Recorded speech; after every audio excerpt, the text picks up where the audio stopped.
Alors, on va déjà peut-être se présenter. Hop.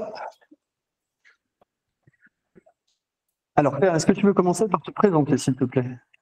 Donc, bonjour tout le monde, donc je suis Claire Anthony, je m'occupe notamment de tout ce qui concerne l'entrepreneuriat culturel à la DRAC. Donc la DRAC Grand Est, c'est la Direction régionale des affaires culturelles. Ça veut dire que c'est un service déconcentré du ministère de la Culture. Et donc il y a une DRAC dans chaque région. Alors, je suis Fabrice Jallet, donc je travaille à Blida, le tiers-lieu à Metz, et je suis responsable de l'entrepreneuriat et de l'incubation. Je fais de l'accompagnement des résidents et je travaille également sur la coordination de Fluxus. Laurane? Bonjour à toutes et à tous, donc je suis Laurane Claden, je travaille pour l'Agence culturelle Grand Est et je suis en charge, au même titre que Fabrice et Claire, de l'entrepreneuriat culturel avec une particularité qui est celle de l'Agence culturelle, qui est d'avoir une expertise en direction du spectacle vivant. Et nous avons donc rejoint l'aventure Fluxus avec cette expertise pour développer un accompagnement plus particulier et plus sectoriel en direction des compagnies, des collectifs et des lieux de spectacle. Voilà. Alors, l'entrepreneuriat culturel, donc on accompagne dans l'incubateur Fluxus l'entrepreneuriat culturel, des entreprises culturelles, donc au pluriel. Mais pour nous, être entrepreneur, c'est de se donner les moyens et les compétences pour réaliser son projet et réussir à en vivre. On propose une typologie d'entreprise culturelle pour que tout le monde s'y retrouve bien derrière cette appellation qui englobe beaucoup de choses. Il existe des artistes entrepreneurs qui sont souvent des personnes qui travaillent seules, artistes-auteurs, artisans d'art, réalisateurs. Enfin, il peut y avoir plein de métiers avec des personnes qui travaillent en tant que créatifs seuls. Des entreprises créatives, souvent on les appelle des compagnies, des studios, des ateliers, des agences. Ce sont des entreprises qui portent la création, au sein desquelles les créateurs travaillent souvent en salarié, et donc il y a un entrepreneur qui crée, ou bien l'entreprise peut être dirigée collectivement.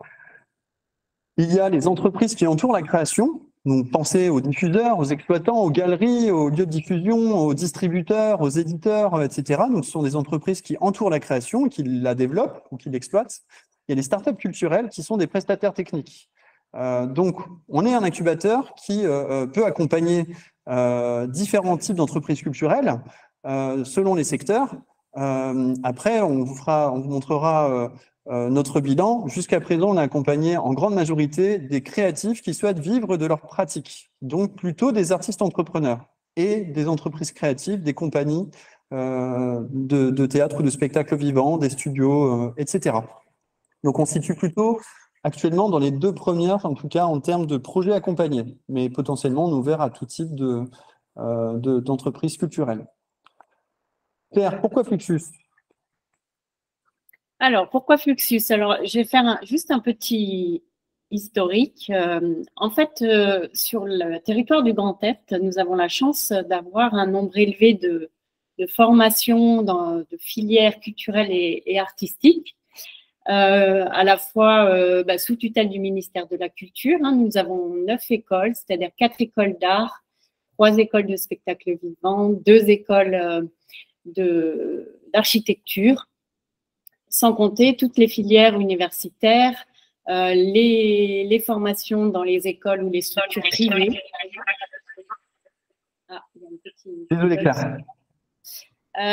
Mais en revanche, on a constaté qu'il y avait une sorte de fuite des talents de ces jeunes diplômés plutôt vers la capitale. Et alors, à la DRAC, on s'est dit, si on développait un dispositif pour accompagner ces artistes à rester sur le territoire, ce serait peut-être une bonne chose. Donc, nous avons créé l'incubateur Fluxus en 2018 avec un nombre important de partenaires, notamment le tiers-lieu Blida et puis l'agence culturelle Grand Est.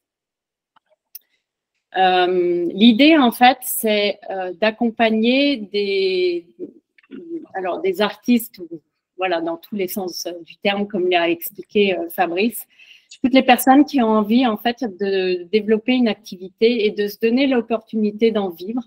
Et c'est vraiment tout le programme Fluxus qui est axé sur ce qu'on appelle cette démarche entrepreneuriale par rapport à son activité professionnelle.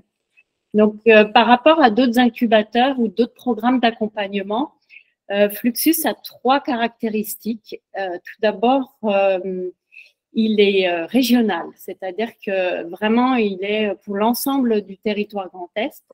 Le deuxième point, c'est qu'il est pluridisciplinaire et on y tient parce qu'on pense que la pluridisciplinarité fait la richesse du parcours. Et puis enfin, il est itinérant. Fabrice vous expliquera. Tout le programme permet en fait de visiter les ressources du territoire, que ce soit des tiers-lieux, en tout cas toutes ces ressources qui permettent d'accompagner des projets entrepreneuriaux. Alors aujourd'hui, Fluxus, on termine la 5e promotion. Donc on accueille la 6e dès janvier 2024. On a un comité de pilotage avec les 3 représentants. On a une trentaine de partenaires qui sont répartis sur 9 villes du territoire, ce qui ne veut pas dire qu'on n'accueille pas des personnes qui ne sont pas dans les villes partenaires. On est vraiment ouvert à tout type de profil et l'idée, c'est que vraiment la personne qui a envie d'intégrer Fluxus accepte de mettre son siège social sur le territoire du Grand Est. Voilà, je pense que c'est à peu près une présentation synthétique. Tu veux poursuivre oui, non, tu l'as évoqué, hein, les entrepreneurs en devenir. Aujourd'hui, on a accompagné 44 projets sur les 5 dernières promotions. Et vraiment, ils venaient de toutes les filières culturelles et artistiques, de tous les âges aussi. On avait à la fois des personnes tout juste diplômées et puis des personnes qui avaient plutôt envie de faire une reconversion professionnelle dans le secteur culturel et artistique. Alors, les critères, tu les as évoqués. Donc, pour les reprendre, donc c'est avoir un projet entrepreneurial dans le secteur culturel et artistique, avoir la volonté de s'implanter donc dans le Grand Est et avoir une ambition forte, la volonté de s'engager pleinement dans le dispositif. Évidemment, il y a des questions de temps. Ce sont des questions qu'on peut discuter évidemment, mais même avec des activités connexes, on peut réussir à parcourir Fluxus. D'autres l'ont déjà fait et d'autres le referont.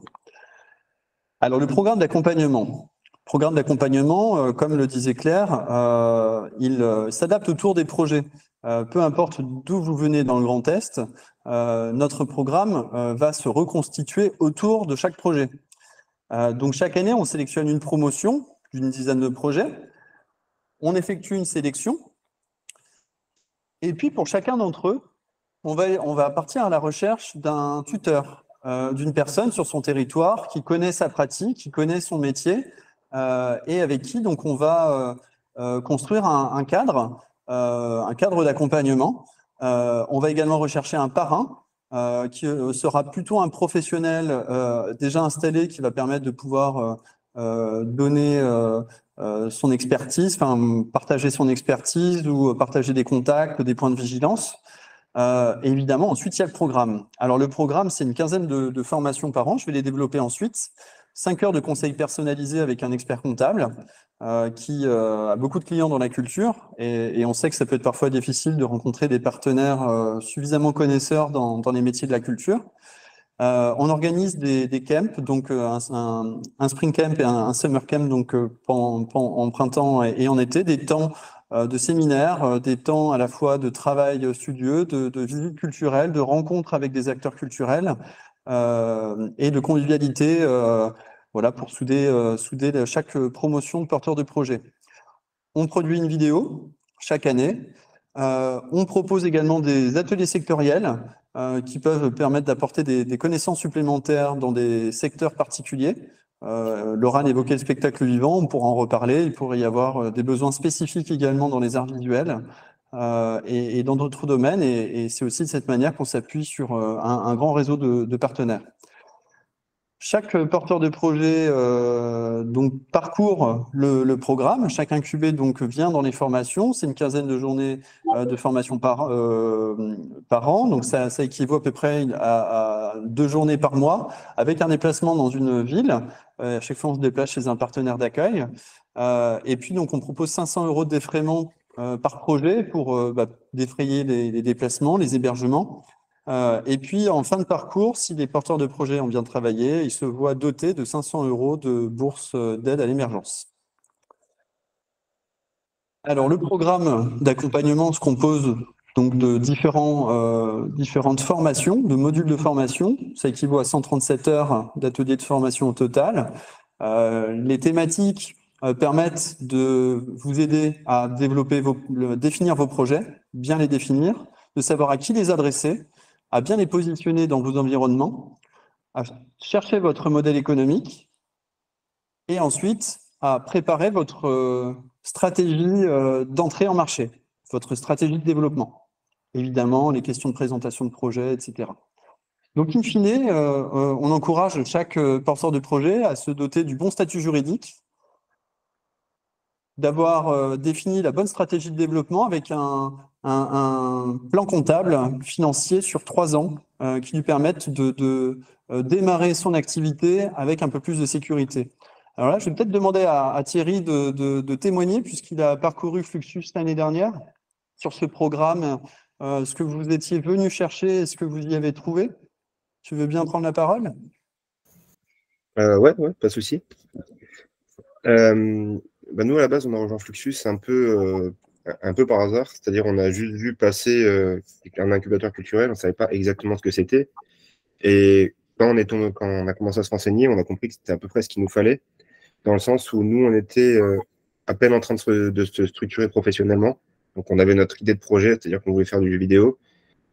Mais tout le reste, on ne l'avait pas. C'est-à-dire comment créer une structure, comment créer un business plan pour avoir une vision sur les finances de l'entreprise sur les prochaines années, comment parler de notre projet et à qui et comment le présenter. Et tout ça, en fait, c'est des compétences qui ne sont pas directement en lien avec la partie artistique de notre projet. On les a toutes trouvées plus ou moins chez Fluxus. Et le gros plus qui nous a plu, nous, c'est de bouger un peu à travers tout le Grand Est pour rencontrer des gens et visiter des lieux un peu à droite à gauche. Merci. Basiquement, c'était ça, ouais. Ouais. J'en prie. Ouais, et puis là, donc cette année, vous évoluez, donc vous avez créé votre structure, vous avez présenté des candidatures pour des appels à projets, donc pour lancer votre studio. Hein, tu l'as pas dit au départ, mais vous développez un studio de jeux vidéo avec une structuration juridique particulière, parce que vous êtes en coopérative.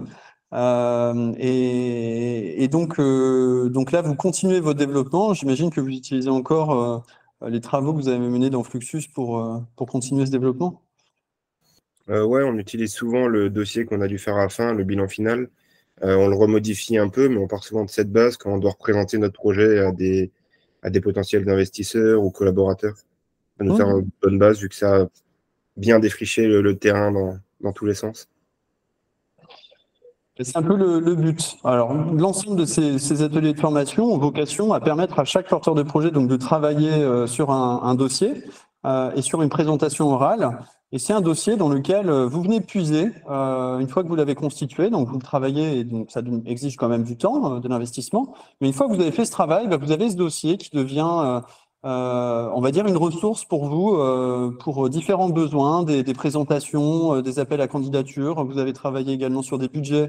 Vous pouvez les remodifier et puis candidater pour des aides à l'émergence. Vous voulez aller dans des salons, vous avez besoin d'une présentation, vous avez juste à faire des copier-coller, etc., etc. Voilà, c'est un peu l'objectif de ce programme. En plus, évidemment, d'avoir la vision la plus claire sur ce que vous voulez vraiment faire et comment vous voulez faire. Alors, pour nous, le but, c'est que l'accompagnement se personnalise au plus près des besoins de chaque porteur de projet. On essaie de leur trouver des espaces de travail quand ils n'en ont pas. On leur propose donc un programme de formation collective, on l'a présenté. un tuteur d'accompagnement individuel qui va leur permettre de discuter et de poser des questions sur l'appropriation des connaissances qu'on peut proposer dans les formations collectives, un parrain ou une marraine qui va pouvoir transmettre des conseils professionnels à des porteurs de projets qui démarrent.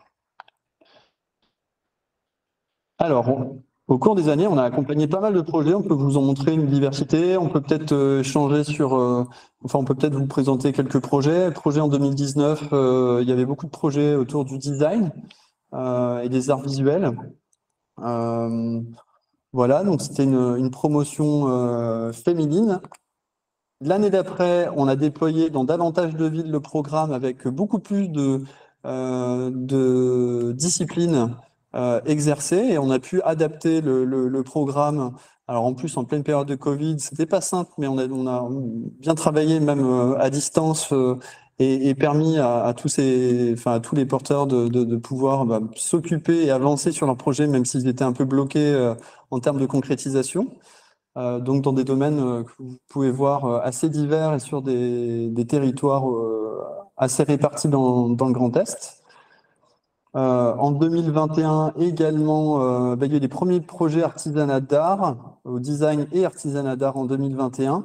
Il y avait également l'atelier linéal, oui, c'est ça, architecture artisanat d'art également, puisque Adeline est également menuisier, ébéniste. La compagnie virtuelle, on avait, les compagnies spectacles vivants, ça a été dès la deuxième année. Tu veux peut-être intervenir sur les compagnies spectacles vivants, Laurane, pour expliquer quelles sont les spécificités. Oui, ça me permettra de rebondir aussi sur ce que tu as présenté juste avant et cette diapositive qui vous présente en fait l'écosystème d'accompagnement autour de chaque projet. Nous, on tient beaucoup à cet accompagnement complémentaire et finalement plus sectoriel qui vient compléter la formation Fluxus parce que chaque secteur d'activité a aussi ses spécificités, un marché très spécifique pour certains projets plutôt des clients qui sont des particuliers et dans d'autres secteurs qui sont plutôt des professionnels. Donc, ça crée quand même des différences qu'on essaie de prendre en compte. Et à titre d'exemple, c'est vrai que pour tout ce qui concerne l'accompagnement des projets de spectacle vivant, l'agence a déployé un système de tutorat supplémentaire, ou en tout cas une offre d'accompagnement supplémentaire, dans le sens où depuis 3 ans maintenant, on missionne en fait donc soit un professionnel de l'administration ou de la production ou de la diffusion pour accompagner le projet, pour transmettre son savoir-faire sur une période d'un peu plus d'1 an qui va un peu au-delà d'ailleurs de l'incubateur Fluxus qui dure un peu plus longtemps dans le temps. Et donc c'est une personne que l'on finance pour un certain nombre d'heures d'accompagnement et pour encore une fois qu'il transmette son savoir-faire mais aussi son réseau, qu'il ouvre son réseau, son carnet d'adresses pour encore aider davantage les porteurs de projets dans ce secteur-là. Donc, c'est vraiment un exemple qui illustre ce que peuvent faire les tuteurs et les tutrices, en plus de la formation collective, c'est-à-dire vraiment vous faire rencontrer de potentiels clients, mais aussi de potentiels partenaires dans vos secteurs d'activité.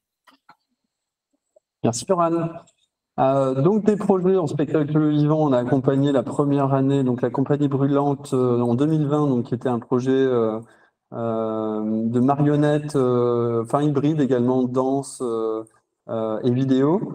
En deuxième année, on a accompagné des compagnies de théâtre pour la première fois, avec la compagnie Jetuel, qui est compagnie associée au TAPS aujourd'hui.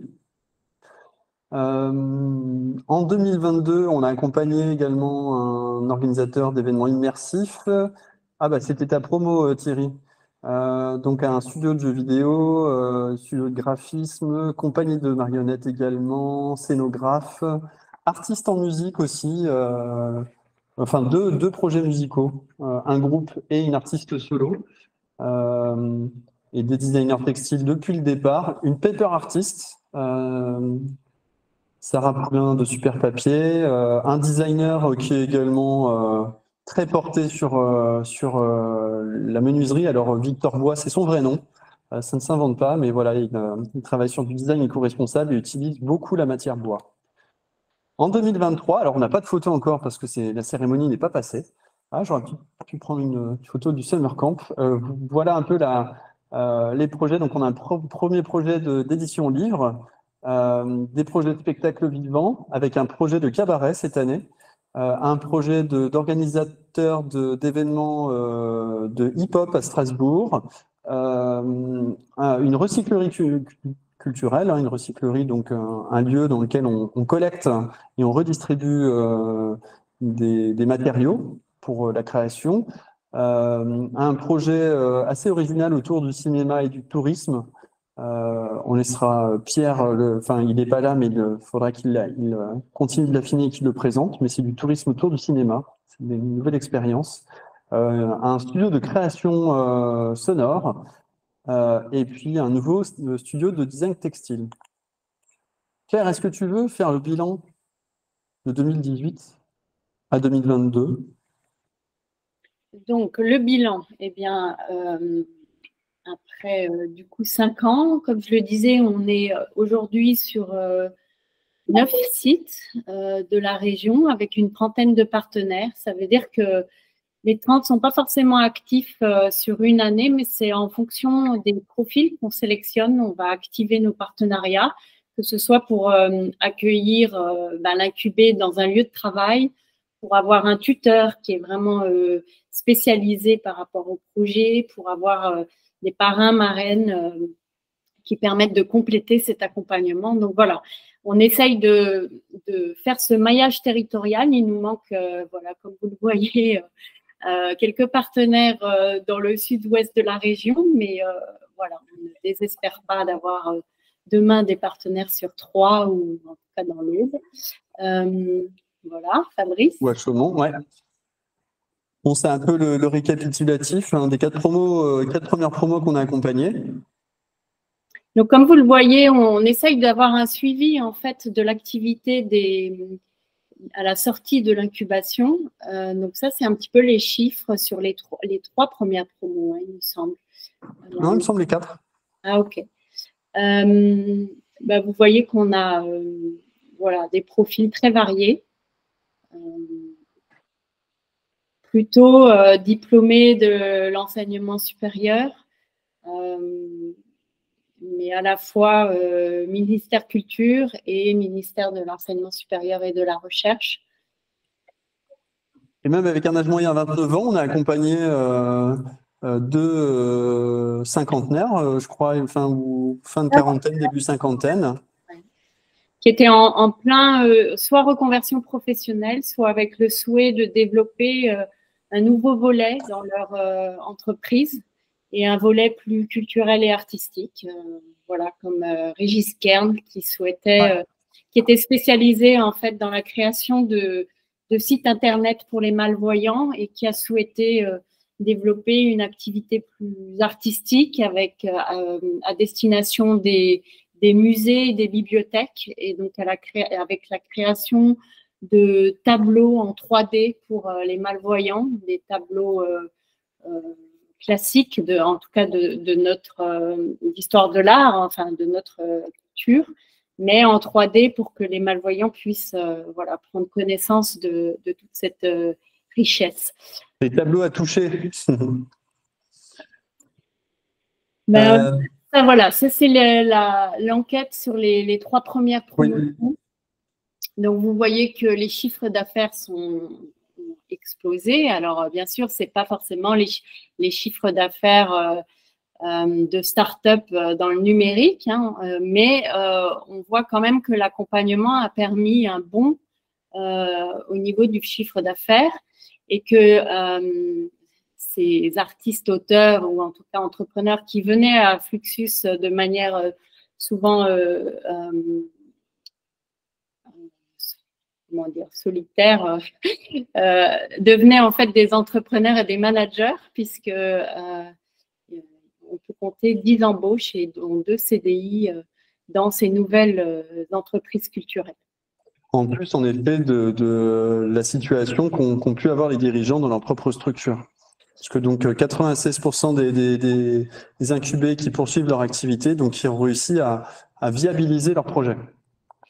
Autre point que je voulais souligner, et ce qui fait aussi la richesse de cette pluridisciplinarité, c'est qu'on a noté de superbes collaborations entre les incuber, puisque finalement, chacun a des compétences et qu'il peut y avoir des mutualisations entre les projets, soit pour répondre à des appels d'offres, mais aussi pour s'entraider en termes de prestations. Et ça, c'est, j'avoue, un peu la cerise sur le gâteau de voir ces collaborations Fluxus qui perdurent après l'incubation. Voilà, donc l'incubateur Fluxus, oui. Donc, comme je le disais, il y a un comité maintenant de pilotage. Vous avez les 3 représentants voilà, aujourd'hui. Et voilà, on essaye de faire fonctionner et de développer, de continuer à développer ce dispositif. Et puis, autour de nous, on a ce fameux réseau de partenaires issus à la fois de lieux d'accueil. Les lieux, ça peut être des tiers-lieux, des écoles, des lieux de diffusion. Voilà, c'est très varié et on développe ce réseau au fur et à mesure en fait des profils acceptés dans l'incubateur pour que vraiment ce soit adapté en fait au profil et au projet. Après, on a voilà, des tuteurs et des parrains. Donc, les parrains, c'est vraiment adapté au projet. Les tuteurs vont plus avoir un profil un peu pédagogique. Donc, on a beaucoup de tuteurs qui travaillent aujourd'hui dans des écoles sous tutelle du ministère de la Culture. Les parrains, ils sont plutôt professionnels, ils sont entrepreneurs culturels et donc ils sont passés par tout ce cheminement. Et l'idée, c'est de trouver un parrain qui est exactement dans le secteur du projet. Un petit point sur les experts sectoriels, parce que j'ai peu présenté les bilans avec les membres de jury.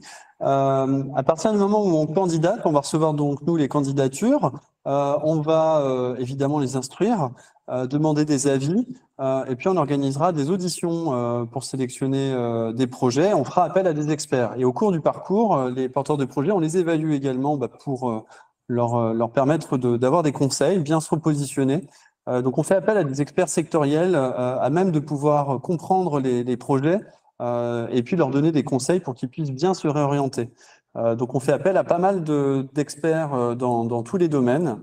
Et voilà, ça fait partie de ce réseau de partenaires. Et enfin, les soutiens institutionnels, donc qui sont des financeurs également, qui connaissent les projets, qui les découvrent et qui souvent aussi deviennent aussi des partenaires pour les porteurs de projets plus tard. Alors, on est donc dans l'appel à candidature. Donc, l'appel a été lancé en juin. Il sera clôturé le 15 septembre. On a fait donc nos 2 webinaires qui étaient prévus. En cas de besoin, n'hésitez pas à noter les coordonnées. N'hésitez pas à poser des questions. On va là, maintenant regarder le programme le formulaire de candidature, mais n'hésitez pas à noter ces coordonnées. Elles sont sur le site également pour pouvoir poser des questions. Hop. Et puis, on vous remercie pour votre écoute. Je vais garder. Hop. Hop.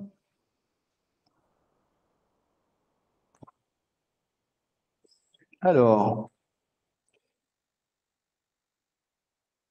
Donc, voici le site. Donc là, je suis sur la home. Il y a des articles qui défilent que vous pouvez aller lire. Vous pouvez cliquer sur candidater pour voir le formulaire ou bien sûr soumettre un projet. Soumettre mon projet sur le bouton sur le côté. Là, vous arrivez sur cette page, donc dossier de candidature. Et puis, donc les informations sont reprises. Je vais dérouler l'ensemble des questions. Si vous avez des questions, n'hésitez pas, si vous l'avez déjà parcouru et qu'il y a eu des choses qui vous questionnaient. Jusqu'au 15 septembre, je ne crois pas jusqu'au 30 septembre, on a indiqué quoi?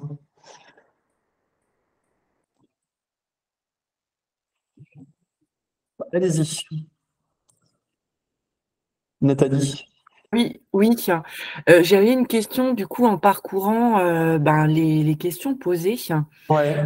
En fait, la réflexion que je me suis faite, c'était qu'est-ce que vous attendez? Parce qu'en fait, ça donne l'impression qu'une fois, si en fait on est en capacité de répondre déjà à toutes ces questions, j'ai envie de dire que quelque part, on n'a plus besoin de Fluxus. Bonne Donc, question. Très bonne j'aimerais question. Alors en fait, on vous pose toutes ces questions et en lisant ces questions, en lisant vos réponses, on va voir quel est votre niveau d'avancement. Mais en effet, il n'y a pas de secret. Si vous êtes en mesure de répondre parfaitement à toutes ces questions, en effet, vous n'avez peut-être pas besoin de nous. Mais généralement, ce qu'on voit, c'est qu'il y a des besoins. Et c'est à partir de ces besoins qu'on arrive à évaluer les besoins et donc les réponses qu'on peut apporter. Donc, il ne faut pas hésiter, en fait, à faire part plutôt des questions qu'on a par rapport aux questions que vous posez, et en tout cas, les réflexions que ça nous amène. Vous n'attendez pas, en fait, des réponses. Et vous le voyez, en effet, on accompagne dès le dossier de candidature. C'est pour ça que on laisse les coordonnées. C'est moi qui suis de l'autre côté. Et en fait, il y a des éléments qui ont besoin d'être précisés, qui vont vous amener à réfléchir. C'est déjà un premier temps de réflexion sur chacune de ces questions, mais ça prend du temps de réussir à construire une réponse appropriée et qui dure dans le temps. Donc, si je balaye les questions, le projet en une phrase, ça peut paraître simple, mais je pense que c'est peut-être la question la plus difficile. Réussir à faire tenir un projet en une seule phrase et que chaque mot soit les bons, ça peut être compliqué. L'historique de l'idée du projet, c'est pour savoir quel est le parcours de l'idée. Les besoins identifiés. Alors, vous êtes dans la culture, on sait bien que vous n'avez pas analysé l'ensemble de l'économie de votre territoire et puis essayer de savoir quel était le besoin principal de votre territoire et puis essayer de développer la réponse qui correspond. On sait très bien que vous êtes dans une logique de l'offre, c'est-à-dire que vous avez une pratique, vous pratiquez un art, vous pratiquez un métier ou une discipline culturelle et vous avez envie d'en vivre et vous ne savez pas forcément comment en vivre. Donc vous allez chercher à l'adresser à ensuite des potentiels clients. Et c'est parfois là que vous avez du mal à identifier qui sont vos clients et à quel prix vous devez le vendre, etc. Nous le savons. Mais on vous amène quand même à réfléchir à cette question de savoir à quel besoin social vous répondez. Parce que c'est intéressant de se poser cette question-là quand on lance un projet, quand on va y passer beaucoup de temps, de savoir pourquoi on le fait. Alors ça peut être personnel, mais on peut aussi essayer de socialiser son besoin. Quelles sont les autres solutions existantes qui répondent à ces besoins? Donc, c'est ce qui permet de voir si ce qu'on propose existe au milieu d'autres propositions. Ensuite, votre offre, qu'est-ce que vous proposez pour répondre à cette offre? Quel est le caractère artistique ou créatif du projet? Alors, je répondais à un candidat qui m'a déjà envoyé son dossier, un réalisateur audiovisuel, qui me faisait part de projets de commande. Et puis je le questionnais, mais il n'y a pas un projet qui vous serait un peu plus personnel, quelque chose que vous aimeriez plutôt présenter personnellement, dans lequel vous êtes un peu plus dans de la réflexion en termes de technique, de regard, d'identité. Et puis finalement, si, il y en a bien un. Donc on ferait évoluer sa réponse. Mais donc on s'attend aussi dans le caractère artistique ou créatif de votre projet. Ne répondez pas ma pratique est culturelle ou artistique par essence. Non, la production audiovisuelle ou la photo ne peut ne pas être artistique. Ce qui fait le caractère artistique, c'est ce que vous mettez en termes d'intime, enfin, ou de technique ou de regard. Quel est le message? Et donc, on peut pas être dans une réponse simple à un client. C'est un peu plus complexe. Je fais une parenthèse, Fabrice, là-dessus, ou peut-être une précision. Pour les personnes qui exercent dans le milieu de la musique ou du spectacle vivant d'une manière générale, cette question, c'est ce qui va se rapprocher de la note d'intention artistique et de ce qui finalement fait l'identité de votre création à vous par rapport aux autres. C'est un peu votre élément distinctif. Voilà. Ouais. Alors, le secteur d'activité, votre filière, qui sont les bénéficiaires, les publics, les usagers, les clients du projet. Ensuite, dans quel réseau d'acteurs vous gravitez? Est-ce que vous avez déjà un réseau d'acteurs? Est-ce que vous avez identifié des partenaires, éventuellement des concurrents? Quelle est l'originalité de votre projet? Quelle est sa valeur ajoutée? Alors, si elle n'est que artistique, ça renvoie à la question du caractère artistique. S'il y a d'autres valeurs ajoutées, s'il y a d'autres originalités dans votre projet, vous pouvez tout à fait le préciser. Alors, quel est le modèle économique? C'est souvent une question complexe à définir. Et donc, en effet, si vous avez la réponse parfaite, tant mieux. Après, un modèle économique, en général, ça change beaucoup, hein. Ça dépend de la situation, ça dépend de l'environnement, ça dépend de l'évolution de votre activité. Mais si vous avez déjà des pistes, ou si, par exemple, vous gagnez déjà de l'argent avec votre pratique, expliquez-nous comment. Expliquez-nous en effet aussi ce qui ne va pas. Si vous avez une activité qui n'est pas suffisamment rentable, expliquez-nous pourquoi, quelles sont vos réflexions.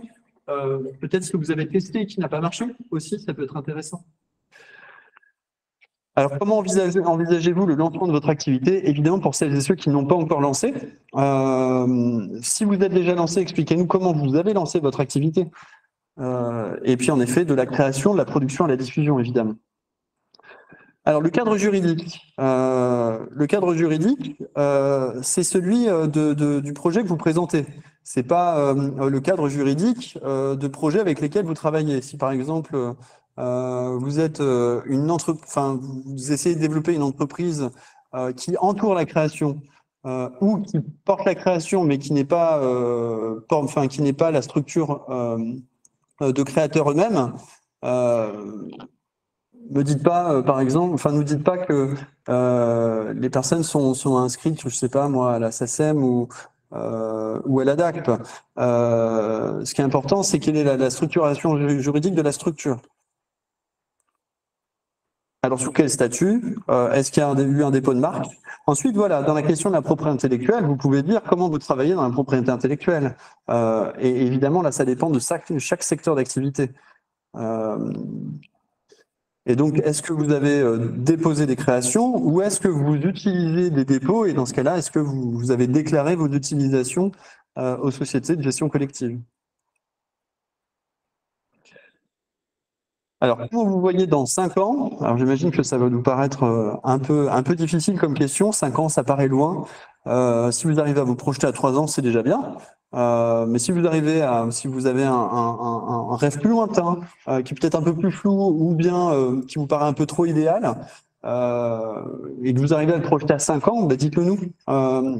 Là, ce qui est intéressant, c'est comment vous vous voyez et ensuite, bah, est-ce que vous arrivez à élaborer un parcours logique qui vous permettrait d'essayer d'atteindre cet objectif. Mais si vous avez même un objectif de stabilité financière, de travailler peut-être un peu moins, d'embaucher, de vous associer, là, vous pouvez nous en faire part. Toutes les perspectives de développement sont intéressantes.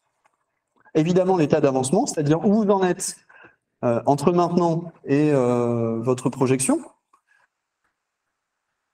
Donc, où est-ce que vous en êtes, y compris en termes de réalisation technique du projet? Alors, si vous n'avez pas encore déposé un statut, c'est pas grave, hein. Ça peut se faire par la suite.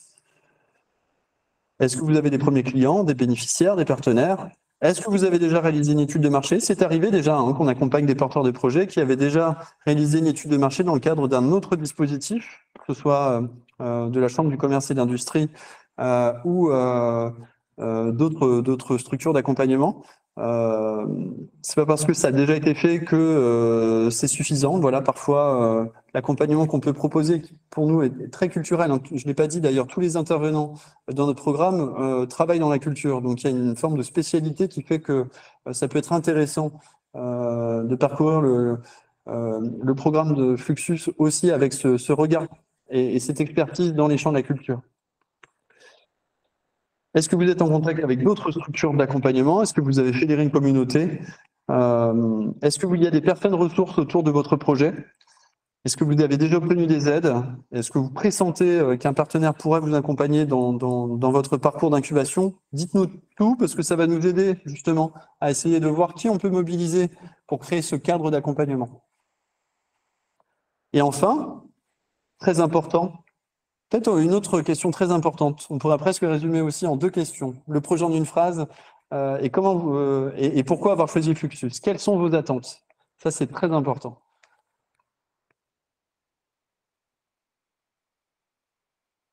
Voilà, on vient de parcourir tout l'appel à candidature. Je vais quitter l'enregistrement, non, la présentation.